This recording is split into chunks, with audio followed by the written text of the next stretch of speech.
everybody. How many out there were at the actual show? How many people out there were actually at San Diego Comic-Con? Yes. Answer us in the chat. If you were there, let us know in chat right now. Let us know. Otherwise, yeah. Hello to all the rest of you.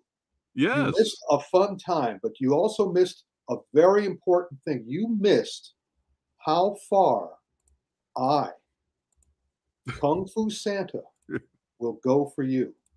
Yes. You know what I got for you at Comic-Con? Do you know what I got for you at San Diego Comic-Con? I got fucking COVID, baby.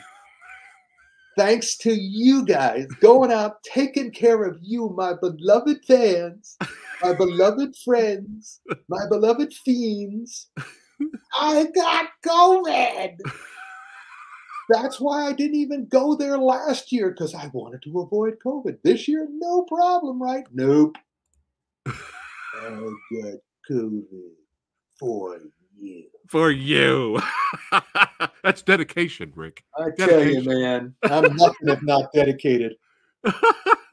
You know, when you posted on Facebook, like, hey, look what I got at Comic-Con. Yeah. You were posting all the cool swag that you got, and I immediately hit like.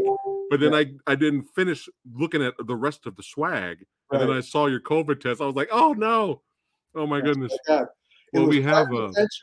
But we love you too, buddy. And he was actually there, Rick. This is one of our attendees. Yes. Thanks again for being there, brother. We appreciate it, man. Yeah. Oh, thanks for being here too. Yes. This is going to be even better because I have COVID, you know. Hey, listen, it's always better when you got COVID. COVID enhances everything. That's right. Everything. That's what they wanted to call it, Coca-Cola. It makes everything better. But no, they said, let's call it COVID. Because just to make it different. Yeah. Things go better with COVID. Or the coof. You can call it the coof. While we're waiting for Frank, because Frank was a super busy day. It was a super busy day for me too. I didn't go into detail what happened to me this morning. But I got a call from my supermarket, because when I got back here, I'm isolated, right? Yeah. So I took all the food I had in the house and I made my Rick stew so I could eat for the rest of the week, because I have to be isolated for 5 days. Yeah. And then I get a call this morning and my Stop and Shop saying, one of the things you bought is on the recall list. Oh, no. And it took me 3 hours to find out what was on the recall list. Oh, my goodness. And what was on the recall list was extra firm tofu, which is in my stew. And I said to the person who went way out of her way to help me find what was on the recall list, because it's a list, you know, as long as my arm. And I said, well, can I still eat can I just take out the tofu and still eat the stew? And she went, probably not. I had to throw it all out. Wow. I had to spend the day trying to figure out how to get more food. Wow. But in any case, but enough of that. Who cares about that? Let's talk about the Comic-Con. The Comic-Con was different this year. There he is. Oh, hey. Hello. Master. Now with a working car. Yes, with a working car. Are we in? Are we live? What's going on? We're live, man. We're live, buddy. You can't wait for me for 2 minutes? I mean, no, of course not. You missed the cool intro and everything, Frank. I mean, you missed it. Frank, that's right. We finished. We're done. Good night, everybody. Hey, thanks for coming. I was hoping to do my joke, but you guys. Well, what's your joke? Yeah. Do it. Still do it anyway. No, it's too late. Oh. You can't do it. The joke won't work unless you play that intro. So. Of course it'll work. No, it won't work. No. Play it again. All right, we're starting over. We're going back in time. We're going back in time. Brad over here. Here we go. Rewind Matrix style.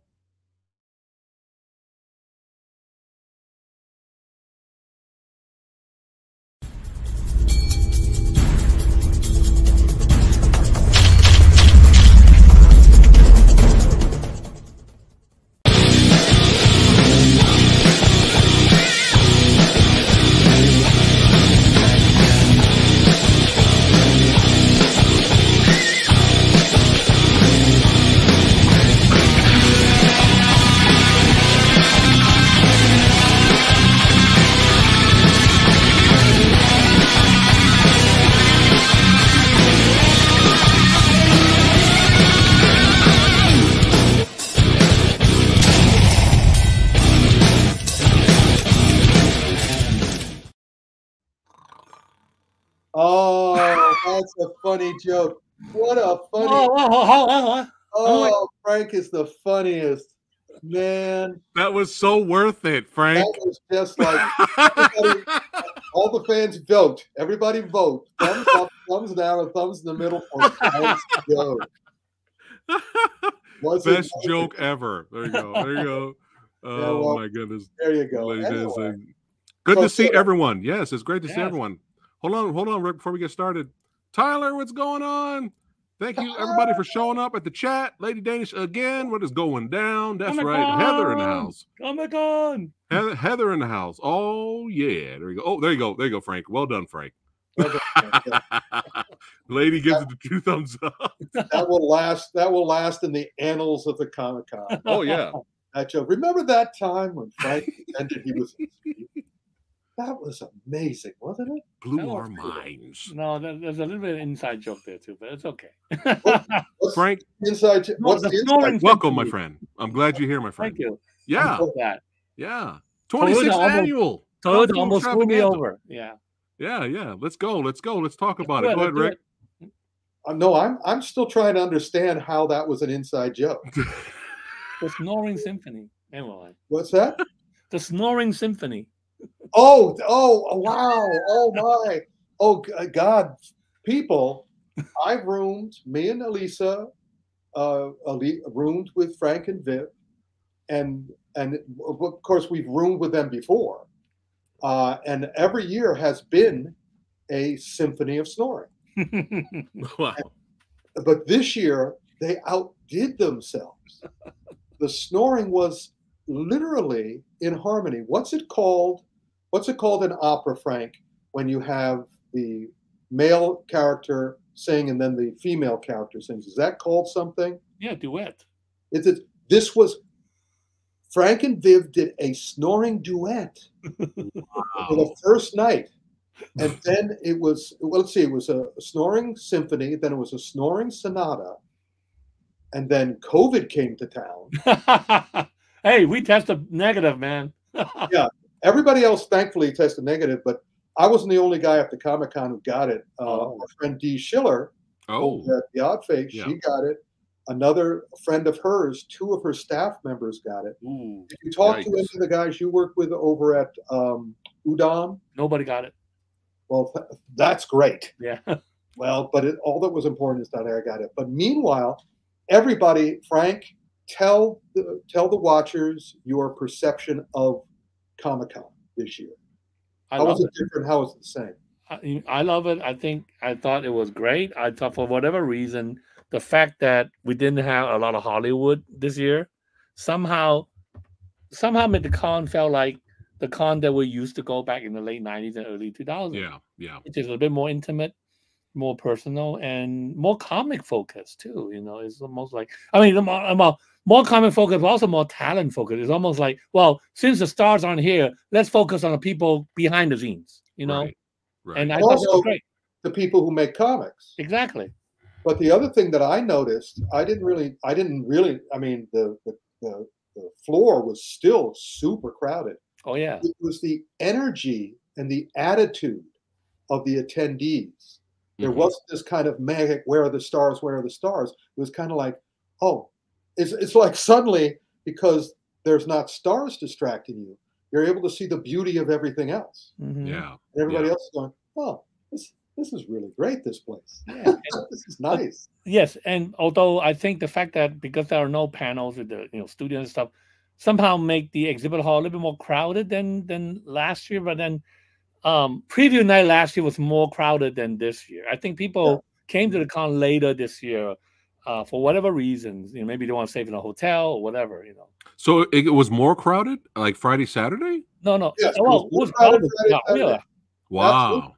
And also, I think one of the reasons for that, Frank, is that a lot of the people who came for the exclusives were coming for the Marvel exclusives, the DVD exclusives. Yeah. They were the ones who wanted the stars. Right. But this year, no, they didn't show up for Thursday. That led us more for me. I mean, I never thought I was with Tu Lam and his wonderful wife Ruthie Lam, and I never thought I could get them into Funkoville. I never thought I'd be able to get them into Funkoville. we waltzed in. Nice. Wow. She got everything she wanted, and she was so happy and so grateful. And it was like, gee. Although I did feel that had I known there aren't that many people going to Hall H for like the Star Trek panel, yeah, or the Project K panel in the new the new film from the guy who did RR, I would have gone to those panels. I mean, like people say like there's no waiting for the Star Trek panel, and then you went in, they were showing like they were showing a whole episode. That's right, brand new episodes. Like, oh my god, I missed that. Jeez, But yeah, it was very nice. I was looking forward to doing that until I got COVID. Then I had to go. For the fans. You did it for the fans, right? Yeah, I didn't know. By the way, to let everybody know, I didn't know I had COVID. I knew I had something. Frank was there. I popped up at like 3:30 at night. He just said, "I gotta go." He said, "I gotta go home." Well, Rick, you didn't get it from me. Sorry about that. Didn't get it from me either. But I got it from Frank via FJ. Oh, was FJ there? No, no. Actually, I'm pretty sure I got it on the plane coming. I'm pretty sure I got it on Alaska Airlines. Figures. They were awesome to me, but it just fits the timing. But enough about me and COVID. Let's talk more about the convention. What were your feelings on the convention, Preston or Phat? Well, I was only there for like a day, so I didn't see. Well, that's right. You just came in on Thursday. Yeah, I was only there for the day, but it's always Comic-Con's always fun. But Frank, it did feel like there were more people there than last year, which is crazy. There were more people at all the panels this year. Yeah, people were talking. I'm saying in general. Yeah, my friend Craig Miller, who had his new book on his Star Wars memories, he was saying all of his panels were full, which is not normal for previous years because he was repeating some of his panels. So that was super cool. Our panel was certainly fuller than it was. It was, and also you guys were there last year. I wasn't there last year, but I always remember the year I was there, we only had one screen on one side. Yeah, no, last year was one screen too, right? This year we had two screens on. Oh yeah, that was great. Yeah, that's awesome. And everybody was filled up. And also this year, the last time I was there in 2019, they stopped us at the moment our time was up. They turned off the mics. Mm-hmm. This year, the staff were so happy to see us, and they were saying, and I was saying, "Don't worry, we're going to end on time." They say, "No, you do whatever you want. We are here. We are here for you." The staff was actually fans of the staff are fans, and also because last year we finished it a minute early. Remember, Preston? Yep. We finished at 10:29. We finished at 10:29. Yeah. They knew we're not going to go overtime this time. So I'm not sure when we ended, but it didn't matter because everybody was having a great time, including the staff. Oh yeah. I also want to let you fans and Phat fans out there know that we worked on setting this up more this year than any previous year. Yes. Yep. We all got together in the interim years with Phat, with SteamYard, with Zoom. We decided we are going to take advantage of the new technology, and we're going to have a bunch of meetings and make sure this is the best one we've ever done. And we had time to time it out. We got all these great interviews on video because, me showing up via video last year, it occurred to me because the directors of Minions, Rise of Gru wanted to come. Cynthia Rothrock wanted to come. Marco Zarro wanted to come. Michael Woods wanted to come. And I said, let's make them come, but via video the way I came last year. And so we got to do all of that. Mm-hmm. And it just made a wonderfully balanced show. Yep. Also, for some reason, we had some of the best clips we've ever had because everybody in Hong Kong and China are struggling to keep great Kung Fu alive. And so even though the clips are shorter, they are more powerful. Yeah. So shall we start? We shall. Yes. Okay, welcome. Oh, hold on, before we start. Yeah. One thing that I really regret was nobody taped the moment where we left the stage. Well, wait a minute. Frank, explain that once we get to that point. Okay. Well, we didn't get to that point because nobody taped it. Oh, but I thought that came after the hello. Well, no, but then, well, I don't know. I think. So I was welcoming everybody. I was saying welcome to the thing. Yeah, but we already went back to the backstage. Yeah, then. Oh, we have it. I have it. Oh, you have it. I'm getting ready to show it. Y'all ready to start? Yes, please show it. Yes. So we have the introduction here for you guys. Well, yeah, but those of you that weren't there, the way we walk back, though, right? Did you catch? Yeah, I got it. I got it right here. All right. Shut up, Frank. Let him shine. All right. Enjoy this, guys. San Diego Comic-Con and with the superhero Kung Fu Extravaganza!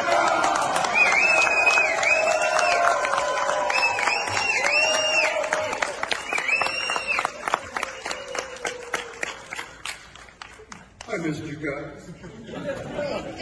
I haven't been here for a while. But now I'm back, and you decide whether I'm better than ever. But in any case, it is wonderful to be back. It's great to see you. We're going to have pictures taken later because I have to get, what's the word? Immortalize this. Oh, are you ready to start? No, you want to introduce us. Number one on the hit parade, the Criterion Curator, the king of Kung Fu commentaries, is Frank James.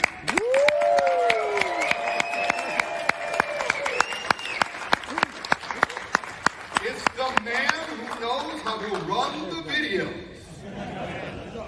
Next on the hit parade, it is the Fan King Supreme, that Phat Samurai Guy, Mr. Downey.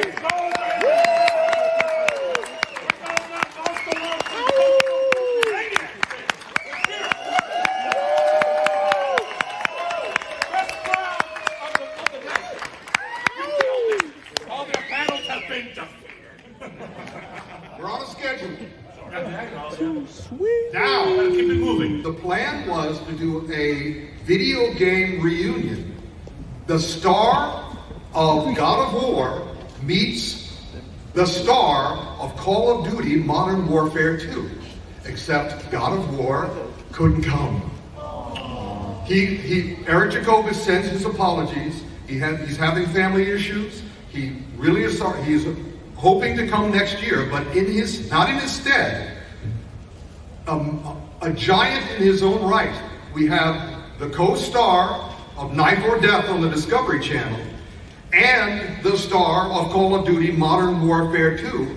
Not only is he the major skin in the game, but you can play as him using all his skills, which he has given, and his skills are ample. It is the amazing, the magnificent Tu Lam.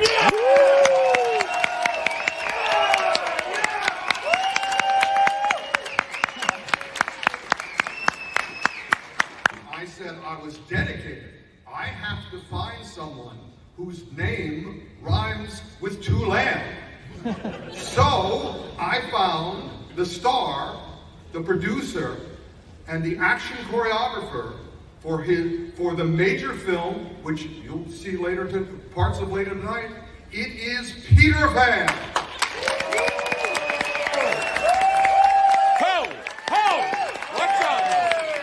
Watch out! There we go. That is so awesome. Now, how much do you have? Phat has been preparing this, slaving on this for days. How much do you have of the first? You have the first. How much do you have? How much should we talk about, or should you just play everything? Well, I don't have that much. Okay. Frank's got all the good stuff, but I didn't have time to edit and go through it. But the next clip is your introduction to the Bad City trailer, and then we could play that. Oh, let's go. Let's go. Yeah. Here we go, guys. If you guys have not seen the Bad City trailer yet, here we go. You guys are gonna love it. But now you come on an auspicious night. What is a way to start the Kung Fu Extravaganza but to show a world premiere trailer? You are the only members of the public you will be the first to see it and the only ones to see it. In fact, I'm on the phone right now with the producers who are waiting for my go-ahead to release it to the internet after you see it. Frank, show it. Release it. 善人を殴れば暴力だが、悪人を殴れば正義か。光と影の違いだけなんじゃねえかってそう思うときなんで。貧困と暴力に蝕まれたこの開港史を終わったよ。次期市長選に立候補したいと思います。毒には毒を持って制すだろう。皆さん4人には今日から私の管理下。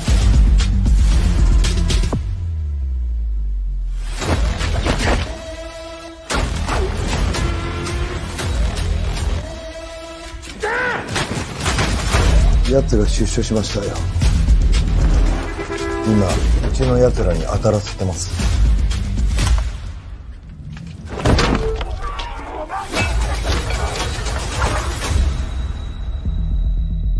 お前には奴らが悪で俺たちが正義。正義なんてもんは存在しないんだよ、今の司法にね。どうだかな。銃を使う。どうせ弾が足んねえや。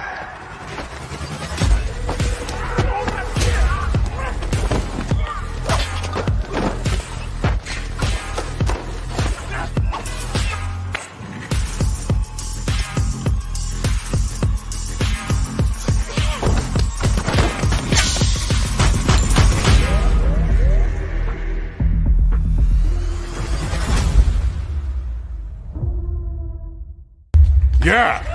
Woo! Yeah, baby. Yeah. There you go.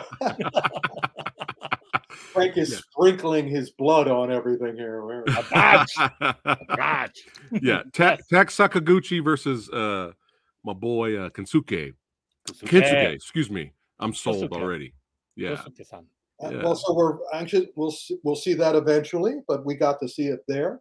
And then then I explain. Do you have my explanation of what I was doing while I wasn't at the Comic-Con? No.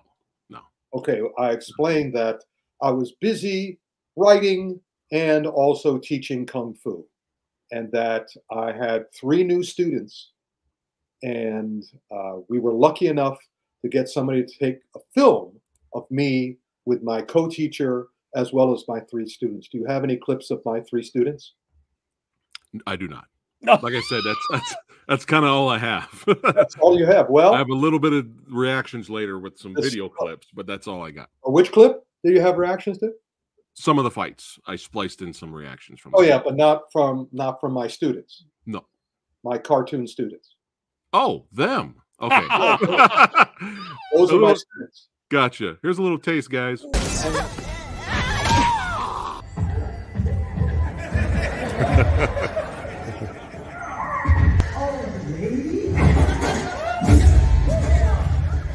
Hey, everybody, look who's here. What? Hello. You don't know who they are? Well, hey, for all you guys who have been here for all these years, remember back, that helps. But remember back in 2008 when I brought in these 2 guys who you also didn't know, and they turned out to be the directors of Kung Fu Panda? Well, we're reliving that again. Remember the clips we just showed? All the clips you were laughing at and pointing at and saying great? They directed it. This is Kyle Balda. Wave Kyle, so they know which one is you. Hello. And the Tiki Man, Brad Abelson, that he already knows. He doesn't have to. There we go. There's the director.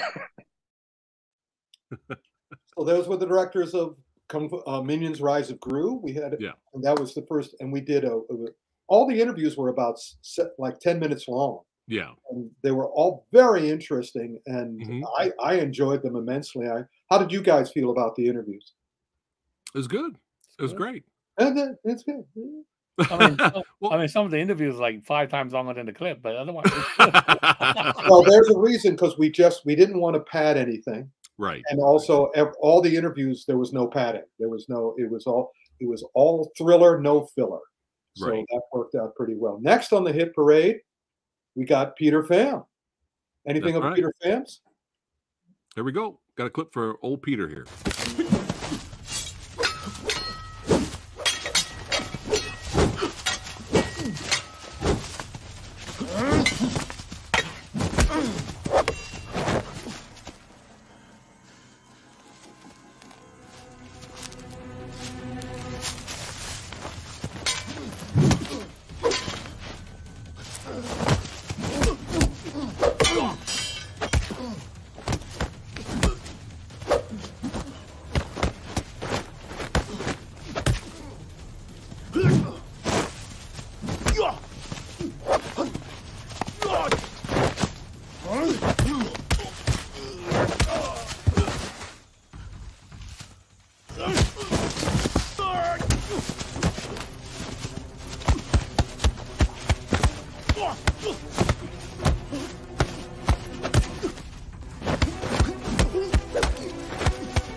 Yeah.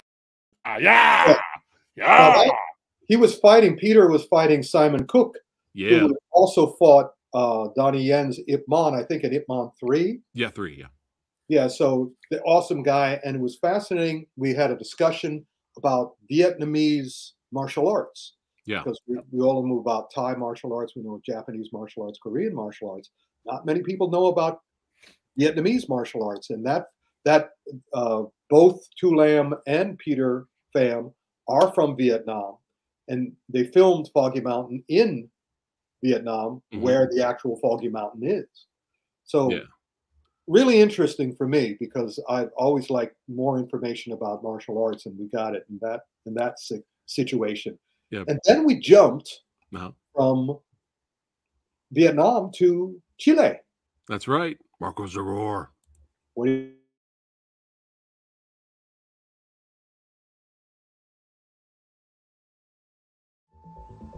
Quiero encontrar ese libro tanto como tú.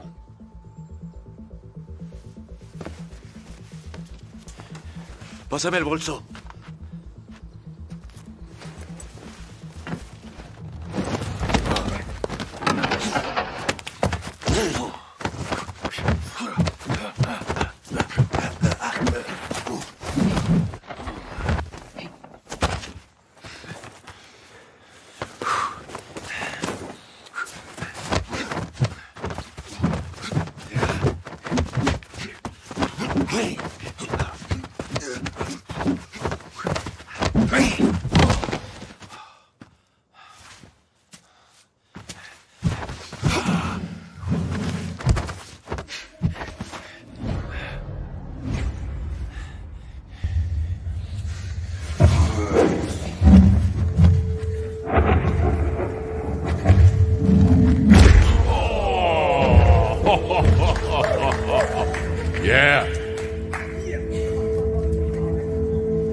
Pero este no. Las armas de fuego no son su estilo.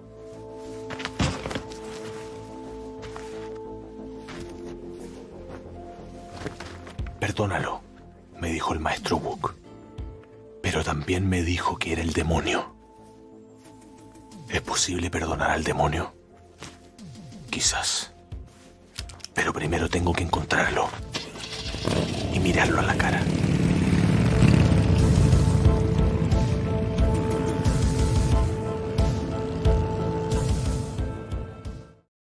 Yeah. Yeah.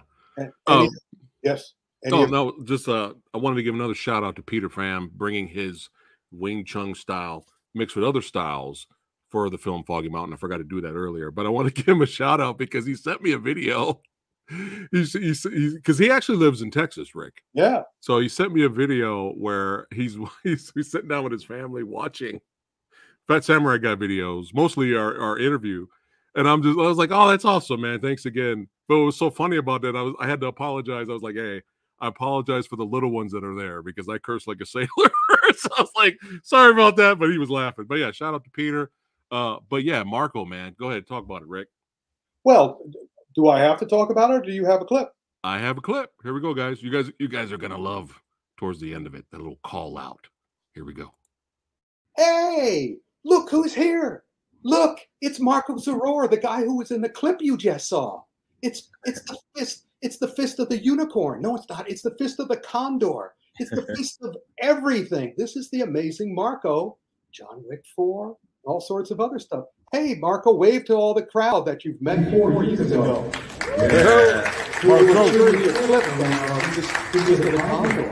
Let's talk about Fist of the Condor. I mean, this looks like a labor of love. Now, did you do all the choreography? Yes. It was. I always like to do the choreographies of my movies. In this movie in particular, it was a very big challenge because we needed to come with our own flavor. Like, we wanted to do a Latino or like Latin kung fu movie, and that's hard because it's like kung fu movie. We all there's a format, there's a way that we're already used to see these movies, right? The styles of fighting and all that, and I didn't want to copy that. I wanted to do my kung fu movie with my culture, with the actors, with the scenarios, with our music, and also throw my influence as martial artist. Yeah. So you're busy now. What have you got coming up? I hear you and Scott Adkins are working on a project. What's going on? Yeah, there's a lot of things going on. I think stay tuned. I cannot say much, yet, but you guys gonna see me. You're gonna see me and Scott rematch soon. And I gotta tell you, man, he better be ready. If he's not training, he's not gonna make it. Yeah. So trust me. Both of you guys have been guests at this Kung Fu Extravaganza before, and I can't wait to get you back. Well, I can wait. In fact, I'm waiting right now. But I'm looking forward to getting you back there, and then we can figure it out. Maybe we'll have another rematch on stage. We'll see. Yes. He must be training, man. I'm telling you. Just send him a message. Like, get ready, man. I'm not going to joke this time. I'll pass on his message back to you. Yeah. In the meantime, keep up the great work. Thank you so much. Wave at the audience. Wave at the audience. Thanks guys, for your support. Man, much love, man. I'm ready, I'm training, and I promise I'm going to keep, doing my best to make the best movies, man, for you. I really thank you guys. Thank you, buddy. There we go. Nice. As usual, Marco was awesome. I have to confess my ignorance. I didn't realize this was the same guy in John Wick 4 until until the interview started. Yeah. But of course, we had met him years before then. I didn't realize that Frank wasn't on the stage during the year that Marco was a guest before. So okay. We go way back. But speaking of Frank, hold on. Is it my turn now or what? No, not yet. I want to talk about. I don't know whether you're going to talk about Tu Lam. I do want to talk about Tu Lam, but go ahead. We're going to get there. Good. But first things first. Okay. The original plan following this clip that we were going to show some science fiction well-go stuff. Oh. Specifically, we were about to show a clip from Wandering Earth 2. But because it's almost 12 minutes long, right? Also, basically entirely VFX and not kung fu or martial arts, I decided that we didn't have time for it because also it represented what the Chinese Film Bureau used to try to hamper and diminish and lower kung fu in the audience's eyes. However, Frank, you love this clip, right? Oh, I love this film, yeah. Why? So we're getting into it right now. I got a little snippet I could play. Yeah, but I mean, it's original sci-fi. I always love original sci-fi. Yeah. Oh, I'm a sci-fi writer, but I'm also a film lover and a kung fu film lover, and I don't like sci-fi being used as a weapon by the Chinese Film Bureau to diminish kung fu. So that's my issue. But yeah, let's show them a clip.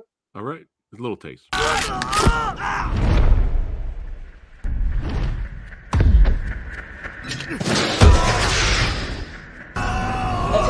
Attention. All reserve Astro 2. The cab has been targeted by suicide. Detonation must be stopped at all costs.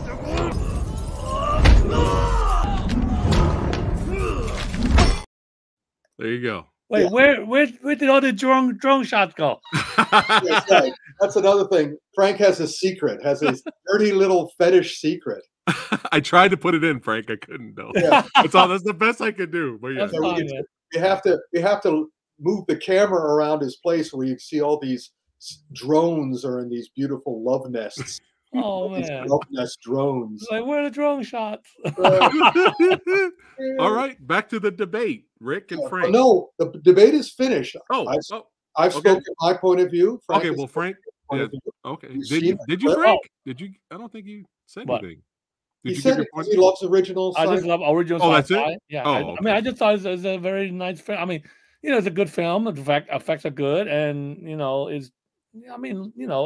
it's nice to see China doing a sci-fi film so well. I mean, yeah. Gotcha. So that was really my main purpose of hopefully to maybe show it. Yeah. Maybe next year, Frank, we get some sci-fi in there. Yeah. Maybe not. Over my dead body, he said. Don't mention, because given that I have COVID, that could happen. Okay, so don't throw that on me, buddy. Back to kung fu. Yeah, in any case, well, maybe not kung fu. I mean, do you have anything from Code of the Assassins? Because that was going to be next. I do not. Okay, I do not have Code of the Assassins is another mostly VFX movie that takes place in China's past, but it presents an entire city made up of killers, costume killers. So it's kind of like China is trying to do their own version of the MCU, except they're doing Zhanghu, which is the martial art world, which they've been doing for years, but now they're doing it with all special effects and VFX. It's got a little steampunk vibe to it too, right? Yeah, very much a video game vibe, which I'm very tired of. And we will get into, on Monday, we're having the action film autopsy, and we're going to be talking a lot about how everybody, all viewers are seemingly being deadened by all these video game movies. So, okay, so are you saying the Call of Duty is a movie? I thought it was just a game. No, it is a game. Call of Duty is not what I'm talking about. Oh. What I'm talking about is Code of the Assassins, Wandering Earth 2. Okay. These are another one of the things that I call physiology-free video game action movies, where nobody gets hurt and there's no blood and there are no humans involved. They're all video game characters who cannot be harmed. And after a while, as we'll discuss on Monday, I mean, you can get away with so much of it, but when everything is like that, it starts getting who cares very quickly. But we'll get to that on Monday. But you do have the next actual kung fu thing, a little clip, right? Yeah. Well, before we do, I do want to quickly talk 5 seconds worth, but yeah. I do want to quickly talk about Tu Lam because, like, go ahead. I have to be honest with you guys. I really didn't know who Tu Lam was until I met him at the show because I don't play games. I don't play video games. So, yeah. I mean, I know Call of Duty, but I didn't know he was involved in it. But like after knowing him, after knowing what he does, like knowing his background, knowing what he's gone through and stuff, my respect for him went way high, sky high. He is an extraordinary person. We haven't gotten to him yet, and we were going to get to him, but now that you brought him up, I've been working with Tu for more than a year and a half, and he is an extraordinary human being. And I can't say anything. Maybe Monday, the official announcement will be coming out. And at that point, on Monday, stay tuned to Monday, the action film autopsy, also on 6 p.m. Pacific time. And hopefully I'll be able to tell you. But I can tell you that Tu is an extraordinary human being. He's one of the most highly decorated Green Berets who's ever existed. He's an extraordinary person in that he was a Vietnamese refugee who decided that he was going to dedicate to his life to freeing the oppressed. And his story is stunning and staggering and amazing. Yeah. And as a human being, he is also, his wife is totally yin to his yang. She's got, and between the two of them, they make up my interests because Ruthie wants all the entertainment. When I hung out with Tu and Ruthie during the entire convention, and let me do my impersonation of Ruthie. This is Ruthie during the entire Comic-Con. And this is my impersonation of Tu. Given what he's been through, crowds and he don't get along that well. And the fact that he showed up for this, first of all, his wife Ruthie was absolutely ecstatic about being able to go to Comic-Con. Yeah. So, he would have gone with her because she is the love of his life. She's the love of my life. She's just an extraordinary human being as well. So Tu, and do you have a clip of when Tu was talking to the audience, Phat? No, I do not. All right. No. Well, do you have any of that, Frank? No, I want to take pictures of him talking. Later on during the show, I went to him and started doing a little interview with him because everybody else had been interviewed. And he is just so inspiring and so centered in terms of his message and what he's trying to accomplish. And he's the real deal. We're all the entertainment version. Yeah. He's been to 27 hot points throughout all of the military, all over the world over 30 years. Yeah. He has saved so many lives. He has done so much to make the world a better place that it puts all of us to shame, basically. Well, after his when he had a chance to talk and he gave his his insight on his past and his kung fu journey as a martial artist, and just he didn't even talk that long, but that small snippet that he spoke. Yeah. I had to pick my moment throughout the night to lean over and shake his hand and say, man, that was great what you said. I appreciate that. And he was like, oh, thank you, brother. But I had to pick my moment because I wasn't going to just do it. I had to wait till the lights are out or if we were showing a clip because I wanted to shake his hand properly. So afterwards, he was so grateful and so thankful for being invited, for being here and to spreading his message. He trains people all the time, every single week. So RoninTactics.com. RoninTactics.com. Definitely check it out. And also go on to Disney Plus, go on to Netflix. And he was also the co-host with Bill Goldberg of Knife or Death. Yeah. Oops. And now that's my alarm. Because you know what it's time for now? Medication. Time for my medication. So hold on, everybody. I'm not going to delay that. You guys talk while I go ahead. Yeah, go ahead. Actually, let me go to while you're doing that, we'll talk about the next clip. Frank, have you seen Taoist Master Kailan on Hi-Ya? Have you seen that? No, not yet. Okay. It's exceptional. Yeah, the clip that we showed at the Kung Fu Extravaganza was great, but I only could show a snippet of it. But here's a snippet of it with a little bit of reaction fun.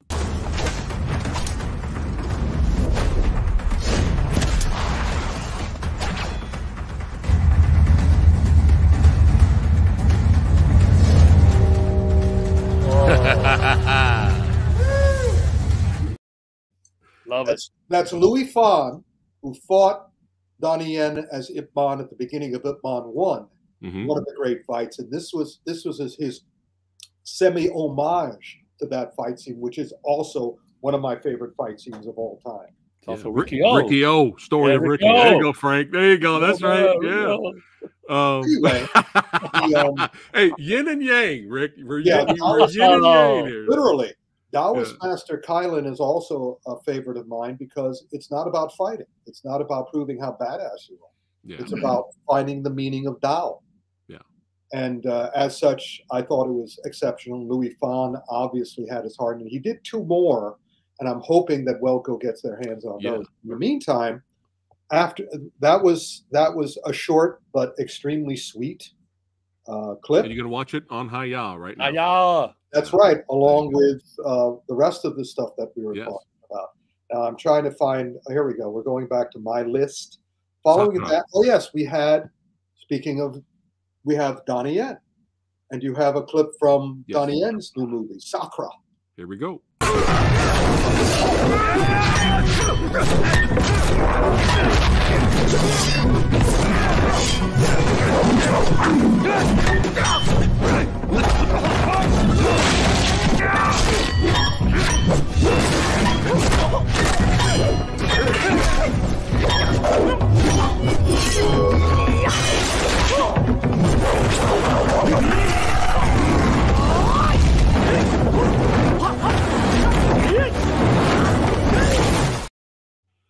Well, that shows you right there that this is not kung fu. This is wuxia. This is the martial art world. Takes place in Jianghu, the martial art world, and as such, it's like Crouching Tiger in that these are flying swordsmen or floating swordsmen. And this is Donnie. And this was a fascinating movie to me.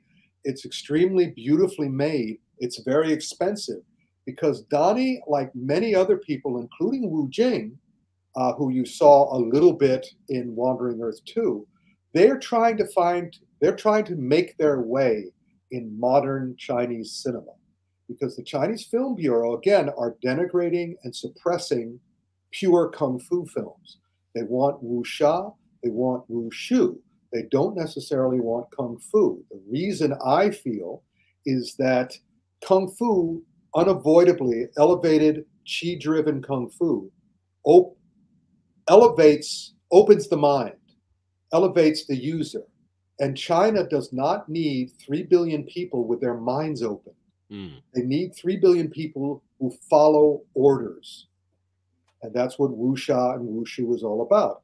This is why Wu Jing, who made the kung fu movie Wolf Warrior 1 and 2, was not allowed to do Wolf Warrior 3. Oh, that hurts. 1 and 2 were some of the highest grossing movies in Chinese cinema history. I love to.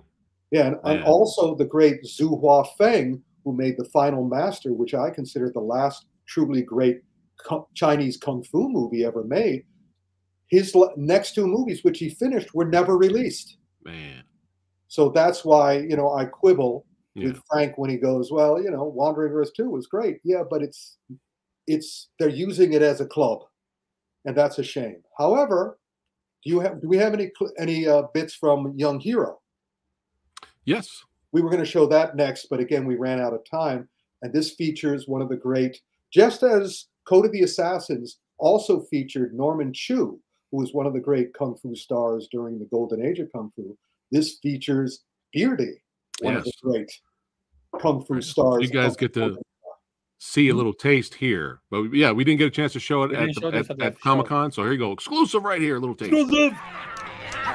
And now the entire China is going to hate Japanese all over again. Well, that's right. Well, that's what's most of these movies are from streaming films. Yeah. And it seems that the Chinese Film Bureau doesn't cover them because they make dozens a month. So they can get away with some of this stuff, but also they repeat a lot of the stories. Now, you also may have noticed that whenever they shot him from above, he was clearly doubled. Yeah. And also you may have noticed the way they cut the fight because Beardy's not a young man. Yeah. But they managed, and you'll see some of that later with some of the other very clever editing, because what's happening with all these streaming movies is that young people are directing them. More and more young people are getting their start doing these streaming movies, which leads us to things like Eye for an Eye, The Blind Swordsman, which we'll get to. But in the meantime... Did Beardy Bruce there a little bit, Frank? Oh, yeah. I saw that. Absolutely. What do you mean? What do you mean? Yeah, he did a Bruce movie. He did a little Bruce movie. Yeah. Yeah, a little Bruce. Obviously, there's like a little Fist of Fury homage there, you know. Yeah, but that was the director.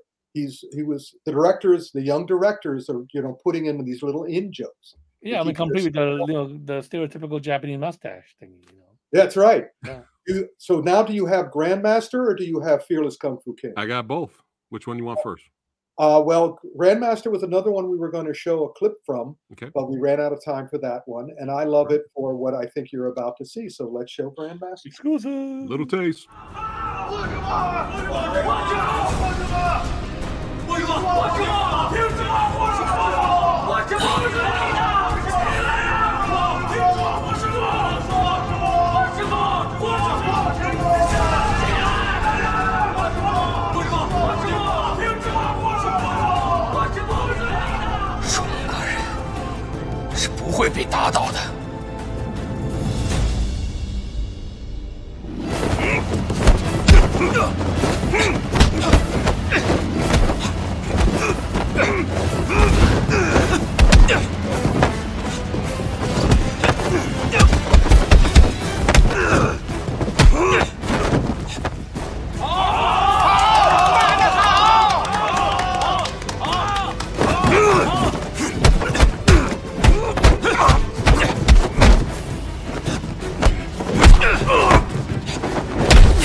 Well, there you go. That's his wife had been kidnapped, so he was taken. He was going to lose to that Japanese guy. But when she shows back up, his students saved her. I love the fact that he does the fist, but until the last moment, to really put him down, open hands, whoop, whoop. So I really love that. But I also really loved the Kung Fu, the fairly pure Kung Fu of Fearless Kung Fu King, which we did get to show. These other ones were exclusive to you watching, but now let's show the clip that we also showed everybody at Comic-Con, and we're also going to show it to you.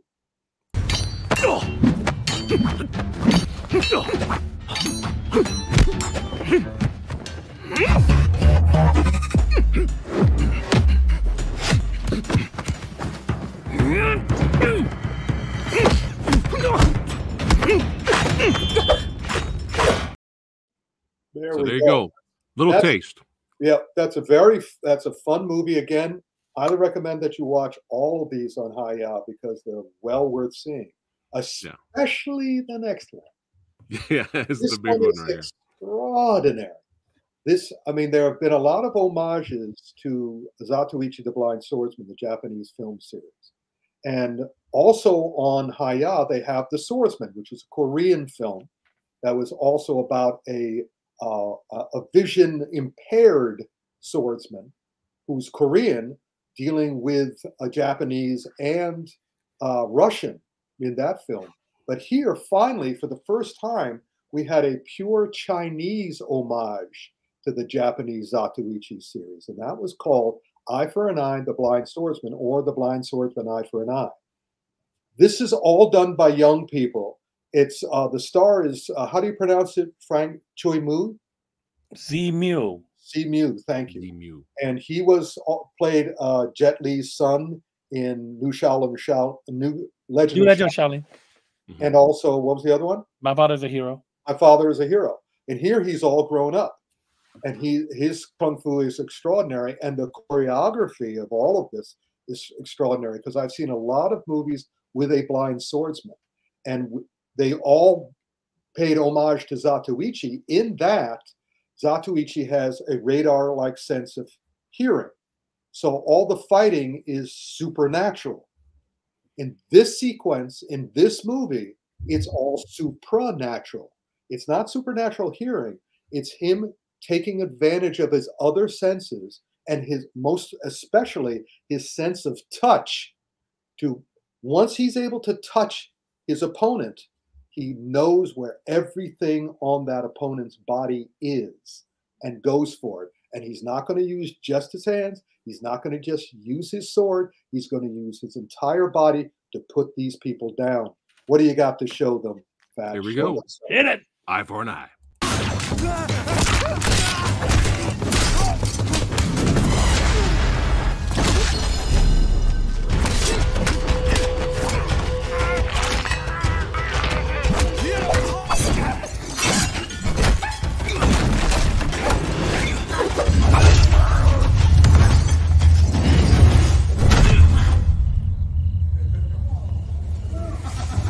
Lights out.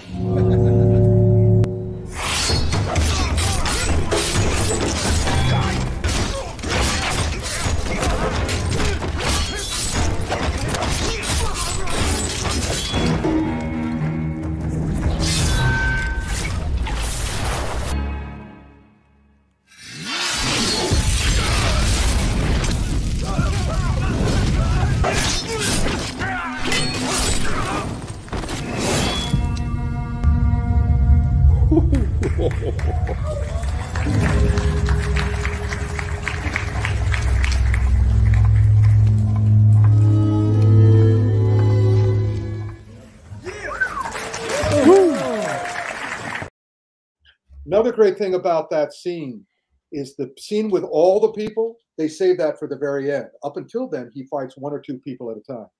1 or 2, 3, 4, and he goes from one to the next. And he uses both his sword and the cane part of it that he puts into the sword as separate arms. Phenomenal. Yeah, I've watched this movie at least 5 to 6 times, and I can watch it again because every time I watch it, I see something more in the fight scenes. It's extraordinary, and I'm praying that the Chinese Film Bureau doesn't become aware of how great it is, or they'll keep them from doing more of them. Well, we got a number 2. We got a number 2 coming, so that's good. You know, well, we got we did. Who says that? I thought it was greenlit. I thought it was greenlit. I thought there's no such thing as it being greenlit. Frank said, "Who said that? Who said that? I want names. I want addresses. What's the source?" Nobody said that. I don't know where you got that information. I hope Rick, it's true. Really quick, Rick. Nothing is guaranteed in China Film Bureau at this point. Yeah, copy that. This is Sex Sumo. He said, "What's up to the movie? Holy Trinity! I'm bummed that I was unable to attend this year and get the opportunity to talk with you guys in person. He was supposed to come with me, Rick, and he was so it like ruined his day. He like because of work, you know. Oh, yeah. It ruined his whole like week. He was like so. Don't worry, buddy. If you had talked to me, I probably would have given you COVID. So don't worry about it. Oh, it's good that you're talking to me here. It's good. Next year, Sumo. Well, that takes care of Welgo for the year. Yes. Did we have any extra clips of Welgo that we haven't shown already? No, that is it. Next up is we got Frank's video introduction and the trailer to the documentary. So just a quick summary. For those of you who thought that I'm just a guy who pushed a button and play the clips, I'm also a filmmaker. God damn it! That's right. That's right. God damn it! Oh, the ego, man! I tell you, he is such a swell head at this point. Oh man! So anyway, I was a co-producer of this documentary on Bruceploitation, genre called "Enter the Clones of Bruce," and we were able to show a trailer and a couple of clips at the con. The clips were like, the guys who saw these at the con were the first people to have seen these clips outside of the ones that have saw this film at the film festival, which was just 2 festivals at that time, Tribeca and the Busan in South Korea. So anyway, so here's my introduction to the documentary plus the trailer and the clip. Right.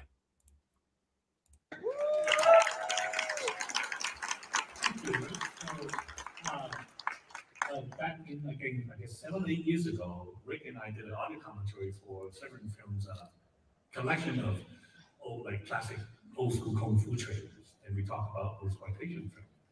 And I think you mentioned how there should be a documentary about exploitation films.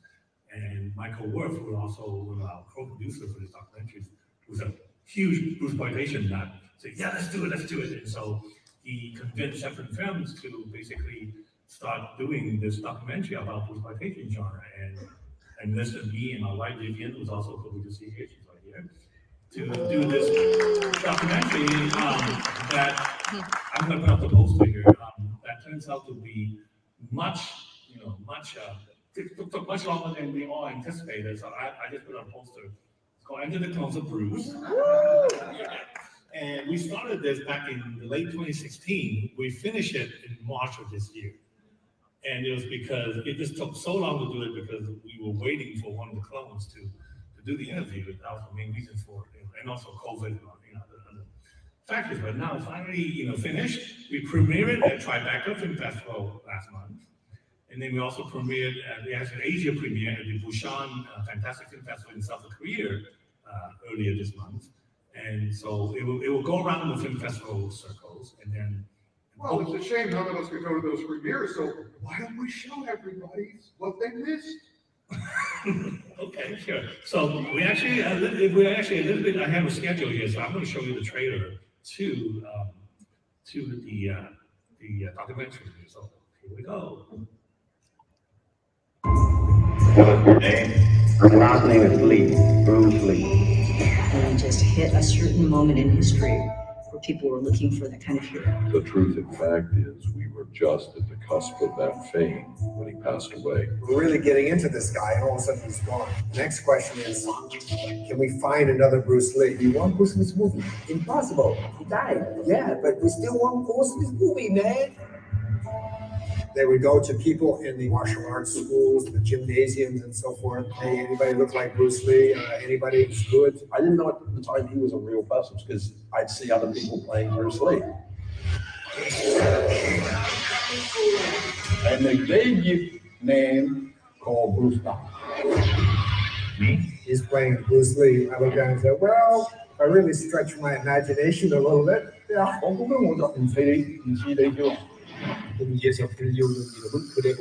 Dragon Lee, who is this Bruce Lee times 10, this gigantic muscular guy. Here are the famous Bruce. Yes, I'm Bruce. Hello. My name's Bruce Lee. I know it's a bit like Bruce Lee. They give him a pair of big sunglasses and a bow haircut, and we can turn him into it. You're looking for me? Don't forget your butt. All of it, Bill. He's back. Get up. Bruce Lee, Bruce Lee, Bruce Lee. Bruce Kai. Robinson Lee. Bruce Lee. Bruce Lee. 我都話啦，都窮慣啦嘛，已經大家都搶錢咁。A good crew could shoot a complete film in 15 days. 功夫片咧就實似啊咁樣就一個下就見效。It was tough. Oh, many people get hurt. 我唔係講話呢部電影，我就係李小龍。呢個係真係功夫嚟。We were constantly successful with these pictures. First kind of wave of these films pivoted around Bruce Lee's death. I'll have to find out if there was some foul play, and if there was, I'll admit. People really thought there was no video at the time. Films had exploded up here on TV for years. The other sequels and prequels and pseudo spin-offs. What if he lived and he played Indiana Jones? You stick him in the Guinea and you got Bruce Lee and he's still been told. Crazy fun.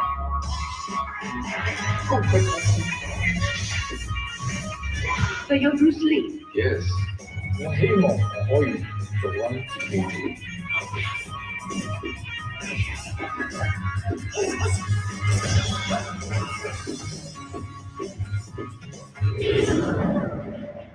邊個是高警察？我哋飛尾旗。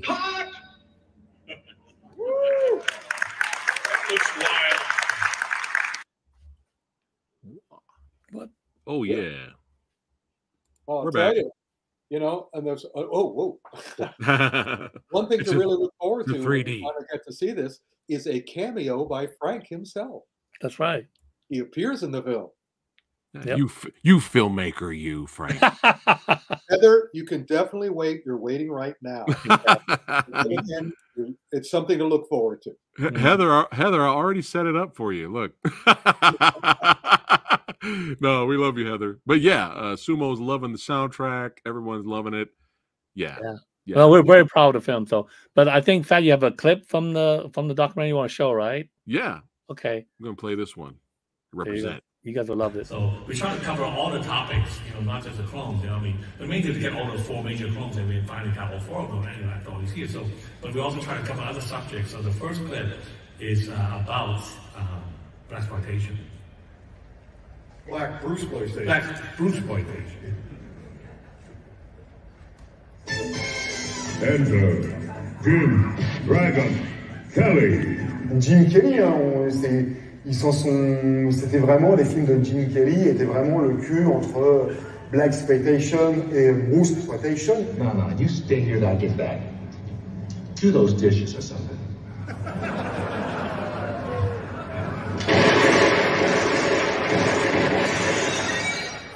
They're done. The black superman of the martial arts, star of the famous Enter the Dragon, Jim Kelly is as cool as 007. He's James Bond and Bruce Lee rolled up into one cool package of dynamite.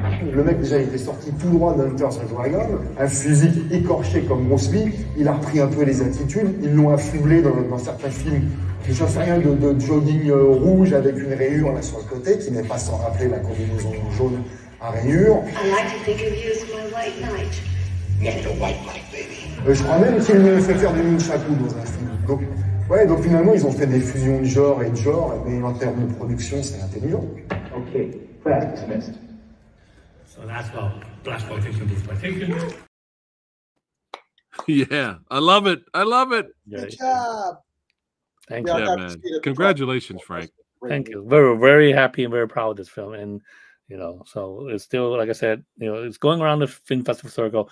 We hope to have a national rollout later this year. It's going to, let's just say I'm going to get very busy in about a month. That's all. Right. But you're not busy now? I know. I thought like after Comic-Con, I can like take a breather. It's like, okay. No, you can't. No, you cannot. I can't. It's for the reason, buddy. It's good busy, Frank. Good busy. It's great busy. Yeah, and great busy. Than anybody else, so you're good. Yeah, keep up the good work. Keep up the great work. Yes, sir. Thank you. Yes, sir. Oh yeah. All right. It's Tiger Cage 2 time. I have to educate everybody. What I just did was giving my respect to Frank. What Frank just did to me, saying we're going to have to fight. When your hand is off of the fist, that means our responsibilities aren't covered. So I went, we're back to Wandering Earth 2. Oh, where are the drones? I mean, he cut all the drone shots out. Come on. Those are the best shots. I tried, Frank. I tried to sneak in the drones. So what do we got now? We got anything left? What's going on? Yes, Mr. Michael Woods. That's right. That's all right. Let's do it. Little clip of the legend. Michael Woods.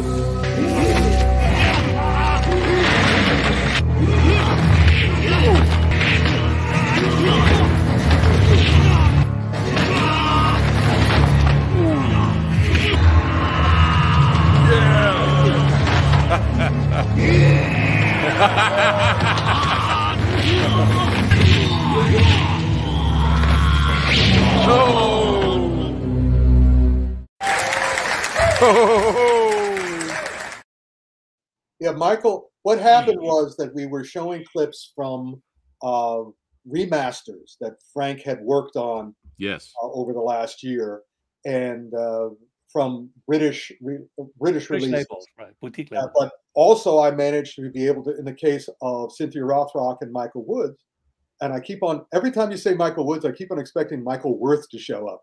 Michael Woods. I was able to get interviews with both of them, so we were able to show a 10-minute interview with both Cynthia and Michael, and they were both wonderful interviews and enhanced the clips even more. Do we have any clips from the interviews? Yes. Well, first up, holy crap, we're getting raided with love here. Entertainment Talk Nation, what's going on, brother? That's Rob from over there, and everybody from over there is popping in. Hey, saying hello. Hey, thank you all for the love and for popping in, guys. You guys are awesome. There you go. I got to watch more kung fu movies. There you go. Yeah. Shout out to the ETN crew, man. Yes. Hold on, I'm almost there. What's going on, nuts? All right. We keep going. All right, we'll stop now. Shout out to you guys. Thanks, Rob. Thanks for all of you guys for showing up and showing the love. But let's keep it rocking and rolling. Here we go. Moving. Look, everybody. It's Michael Woods, the guy you just saw in those 2 clips. Hi, Michael. How are you? How's everybody at the Extravaganza? Hope all is well. Hope you enjoyed the fight scenes, and hello to everybody. You went through some incredible stuff in those fight scenes. Did you get hurt at any point during that? Yeah, that was a long time ago, so that was pretty good, I guess. For that era, I guess those films stood up a little bit. Okay. They were amazing. Did you do everything in those fight scenes, or did they use a stuntman at any time? I never used the stuntman. Of course, at that time in '88, there wasn't a lot of black stunt people in Hong Kong at that time. And, quite frankly, we didn't do any absolutely crazy stunts, so we did everything pretty much ourselves. Some of the bigger actors of Asian descent used stunt doubles, but we never used any. Not me, John Salviti, or Stefan Berwick. And I got to ask you, you're known for your incredible abilities and your incredible muscles and your incredible fighting skill.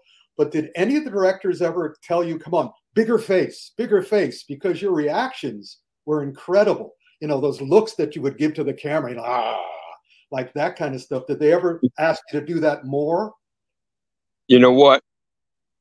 They were all the time. Bigger reaction. We need bigger reaction. We need more of this. We need more of that. They're going to make you into the Woods monster. That's what they made you into, which is awesome. You're unforgettable. You're unforgettable. And go ahead. Maybe for that era, but you know what? There's a lot of big guys out there. Yeah, but never you, buddy. Don't worry about it. And listen, hey, you can't hear the audience, but come on, audience, let them know. Let them know. In the meantime, thank you so much for stopping by. I hope to see you again soon. And say goodbye to the audience. Say goodbye. Thank you so much again.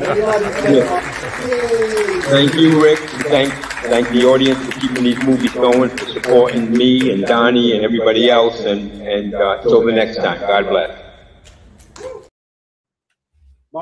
Michael is really awesome. He would, when he found out that I was getting rid of a lot of my collection. And by the way, if you want to get a piece of me, you can find it on eBay on Chimera Publishing, where I'm putting out all my signed posters and a lot of my stuff. But Michael came and bought like 300 of my DVDs. Ooh. Ever since he found out I had COVID, he has been checking in with me every day. He's just an awesome, awesome guy. So next we have, I believe, Cynthia, an awesome, awesome person too. Legend. Oh, that's it now. No! Oof.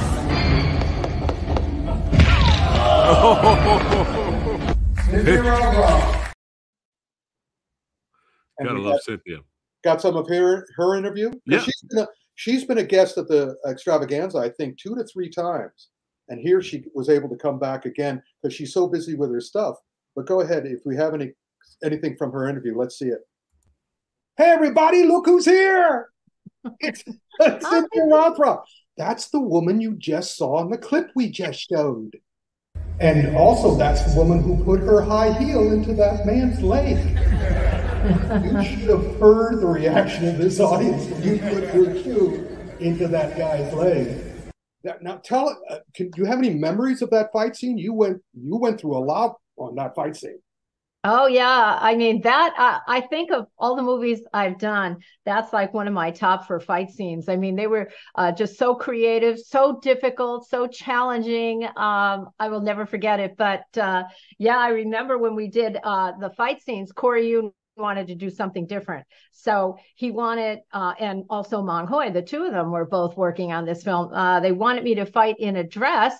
and also high heels, and never mind one or the other, but they were both difficult. And I remember with the dress, when I was fighting the Thai boxer, I couldn't put any pads on my legs, and he had to kick them. And I'm telling you, even though that scene is just a blur in the movie, that was one of the hardest scenes I had to do, is when he kicked me in the shins, I had to fall on my face. But a funny story about that, on that fight scene, is that all the stuntmen in Hong Kong were telling me, oh my God, he's so hard. We don't even want to fight him. And they're like making me nervous and everything. He didn't speak Chinese. He didn't speak English. So nobody really could communicate with him. So they made me metal arm guards to wear. So we're fighting, and now I'm hurting him because I have metal arm guards on. So they make metal arm guards for him. So we're fighting in that scene, and you hear clink, clink, clink, clink, clink. And then it worked out fine. We weren't hurting each other. But yeah, that was crazy. And that heel, like into his leg and then into under the chin, that was epic. You know, I think Mong Hoi choreographed that. And you know, it's just, I look back at those fight scenes and I just love it. It's just, the choreography is so amazing in that film. Well, so were you. We loved it as well. And now, after all these years, they're putting out the new remastered version of it, and it holds up even better. I mean, I just, you know, I thank everything for the fans, because if it wasn't for them, I wouldn't be sustainable after 40 years of doing action movies. And, you know, I just try to just keep giving it my best and putting it out there for everybody. And your best is the best. Thank you so much for coming over to the Extravaganza again, and we hope to see you in person soon. Yes, I would love to. Next year for sure. All right. Wait goodbye to your audience, everybody. Hey. Give you a rock back, everybody. Thank you. There we go.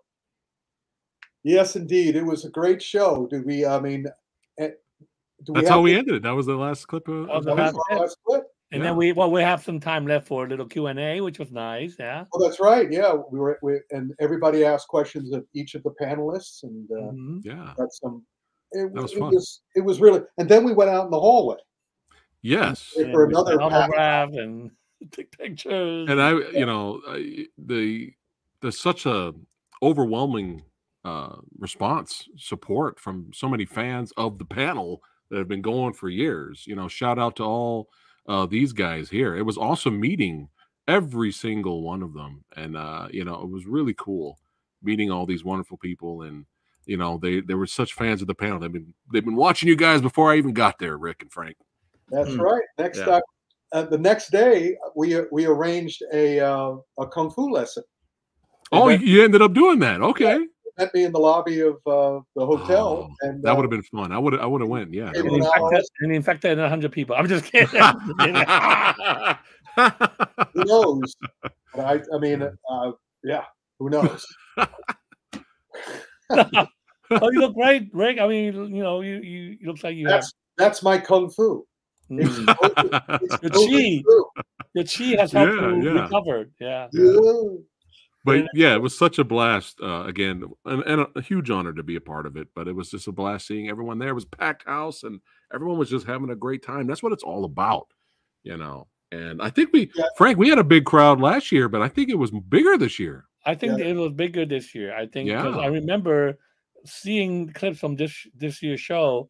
I don't recall having that many people sitting in the back this year. Right. Yeah. There were less people. There were fewer people sitting in the back last year compared to this year. So and also both sides. And both sides.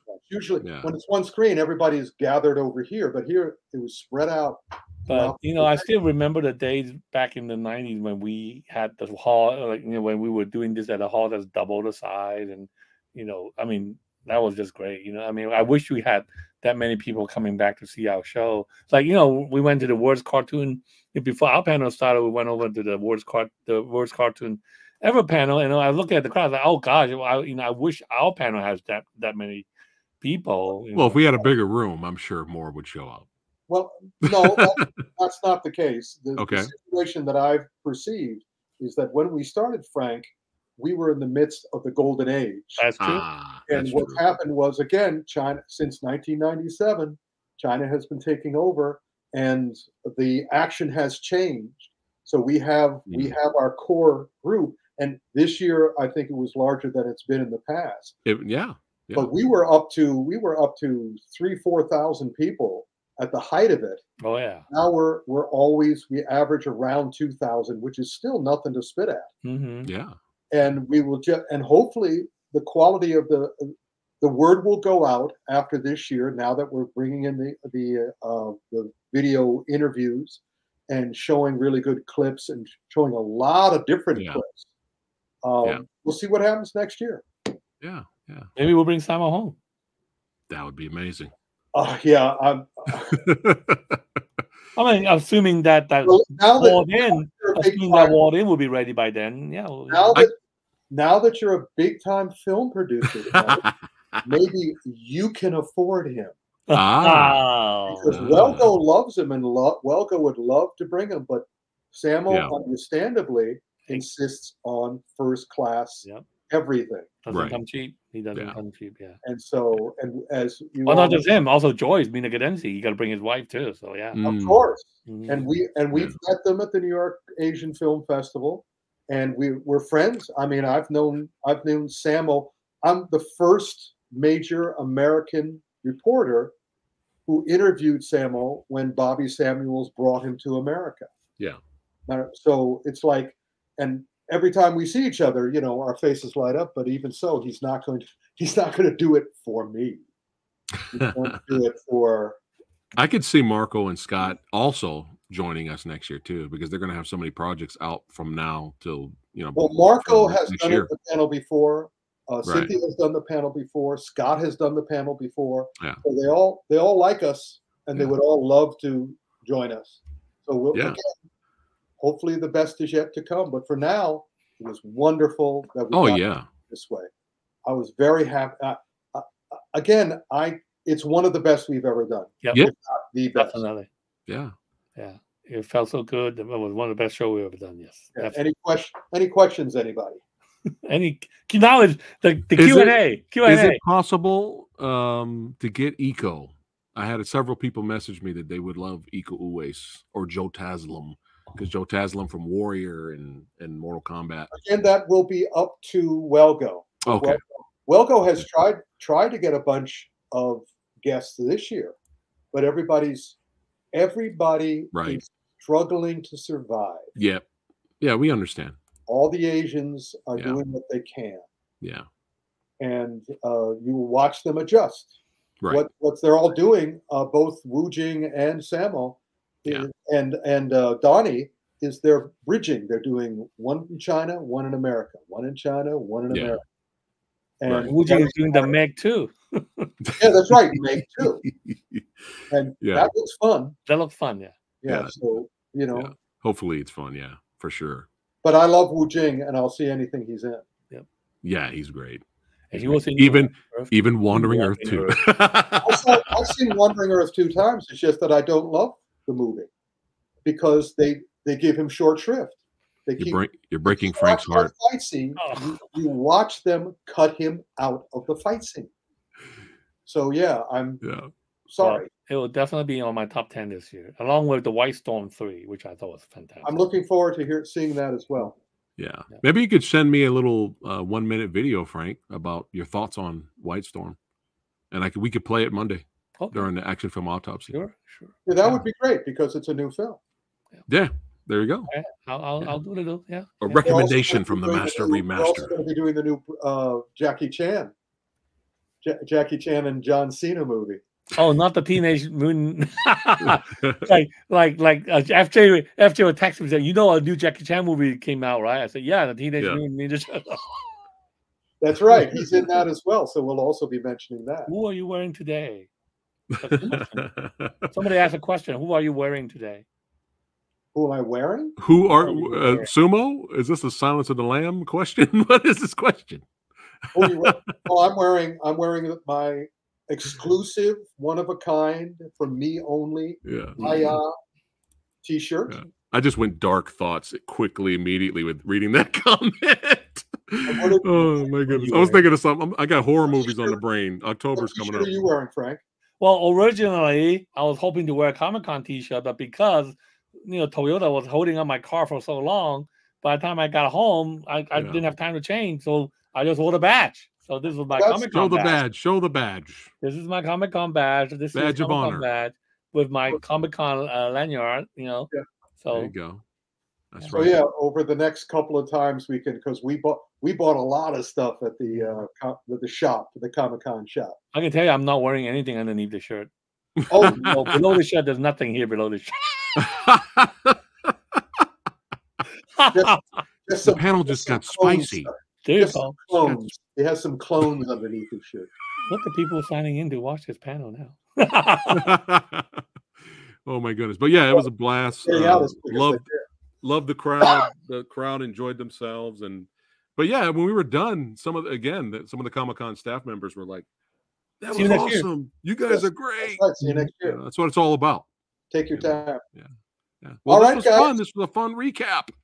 Another, Rick? you know, and it didn't last as long because it was we only lasted an hour and a half. Our one in Comic-Con was 2.5 hours. And when we still couldn't show all the clips. Nope. So hopefully next year we can maybe ask them, hey, give us 3 hours. We should say give us back the 3 hours, because our show used to be 3 hours. Right. Well, we'll find out. We've got a year to plan. So let's One last question before we end it tonight. Frank, are you involved with the remastering of Cripple Masters? I don't even know about the Cripple Master. I mean, what's going on here? I mean, like what company? I know. Yeah, I saw a posting that is actually coming out on Blu-ray. I was like, oh my god. But is that what a Cripple Master? That's not a show title, is it? No. A show title is Cripple Avenger. So yeah, there's Cripple Masters. A Cripple is like Return of the Five Deadly Venoms is the other title for it. But this Cripple Masters is something totally different. Yeah. It's totally different. We'll talk about it afterwards. I've been meaning to ask you, do you have a website or do you have a blog where you tell people, you keep people up to date on all the amazing stuff you're doing? Oh, me? Yeah. I don't have the time. No way. No. Oh. You're too busy doing this stuff to tell them I about don't it. have time to do blogs and shit. No, I'm serious, man. Tell them your schedule today. Tell them your schedule. Okay, today. this is my schedule today. All right. So anyway, well, the schedule kind of started last night. Right? I went to see Oppenheimer, 11 o'clock show, 3 hours movie. Didn't get home till 3. Didn't go to sleep till 4 something. Woke up at 7:30. Work at my job, and then during lunchtime, I did a podcast for a Chinese radio station in LA. Then I got to go back to my office because we recently moved to a new office, a nice office actually, a cubicle, and I needed to get the key, so I had to go back to office, which is San Francisco. So I went over to San Francisco, pick up the key, and then I came back, and I have an appointment for my car for regular maintenance. It's supposed to take only like an hour or less than an hour. It took like it was almost like 2 hours. So that's why I was late to this. It was a few minutes late. Yeah. So we've got how many days left in the month? Do you have any more recordings to do? Oh, sorry. I have well, this is the end of July, right? So I did 4 or 5 commentary this month. Oh my god. Just July, okay. And then this weekend I have one to do. Next weekend I have another one to do. And then I guess another one later on. Shoot me the info, Frank. I'll share it around, man. During Comic-Con, you had to re-record one and do a new one. That's right. In Comic-Con, because I was recording a commentary before I went to Comic-Con, and what happened was my headphone leaked. My headphone was leaking the sound of the film soundtrack, and so when I recorded the commentary, it recorded the film soundtrack, and luckily it was only kind of audible for like the last 10 minutes of the film. So, because at first I thought I had to redo the whole commentary, and it turns out it was only the final 10 minutes because that film involved a lot of like the gunfight at the end. So when the gunfight shot started, you can hear it. So I ended up redoing the last 10 minutes of the audio commentary for that title. Then Rick and I did a commentary by the poolside, our hotel's poolside. How fun! Yeah, that was fun. And I thought, well, maybe they wouldn't. The label might say, we couldn't use this; it's too noisy and stuff. Because there was like the sound, the fountain. With people who were so inconsiderate that they knew that we were recording an audio commentary. They had the nerve to just sit right next to it and start chatting and shit, But anyway, luckily the label said, "This is fine. We'll take it. This is fun." So yeah. Okay. And also look at Frank's swelled head. We're at the pool, and we're expecting people not to talk next to us. We're invading their territory, Frank. They're not invading ours. You would think you were more fuck 'em, considerate. Frank. No, No, fuck him, Frank. Fuck them. Yeah. Fuck 'em. Yeah, Frank just got gangster up in here. That's All right. right. On that note, ladies and gentlemen, as you watch that personalities change, thank you so much for coming. Hope to see you on Monday. Yes. When we do the action film autopsy for July. It's going to be great.